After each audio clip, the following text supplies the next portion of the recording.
சென்னை பட்டாசு வெடித்த போது ஏற்பட்ட தீக்காயத்திற்காக சென்னையில் 65 பேர் மருத்துவமனையில் சேர்க்கப்பட்டதாக தகவல் வெளியாகியுள்ளது. அதில் 47 பேர் வீடு திரும்பிய நிலையில் 18 பேர் சிகிச்சை பெற்று வருகின்றனர். சென்னையில் உள்ள மக்கள் தீபாவளியை கோலாகலமாக கொண்டாடி மகிழ்ந்தனர். மேலும் சென்னை மாநகரின் பாதுகாப்பு கருதி குறிப்பிட்ட நேரத்தில் மட்டுமே பட்டாசு வெடிக்க வேண்டும், பாதுகாப்பான மற்றும் விபத்தில்லா தீபாவளியை கொண்டாட வேண்டும் என தமிழக அரசு தரப்பில் விழிப்புணர்வுகளும் ஏற்படுத்தப்பட்டன. முன்னெச்சரிக்கை நடவடிக்கையாக அரசு மருத்துவமனைகளில் சிறப்பு தீக்காய பிரிவு அமைக்கப்பட்டது. அது மட்டுமின்றி 24 மணி நேரமும் ஆம்புலன்ஸ் மற்றும் மருத்துவமனை சேவை இருப்பதையும் உறுதி செய்ய அறிவுறுத்தப்பட்டது. பெரும்பாலான மக்கள் அரசின் கட்டுப்பாட்டை மீறி பட்டாசுகளை வெடித்தனர். இந்த நிலையில் பட்டாசு வெடித்து தீக்காயமடைந்த 30 பேர் கீழ்ப்பாக்கம் அரசு மருத்துவமனையில் அனுமதிக்கப்பட்டனர்.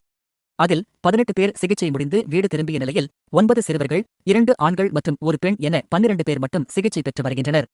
அதேபோல ராயப்பேட்டை அரசு மருத்துவமனையில் 30 பேர் அனுமதிக்கப்பட்டனர்.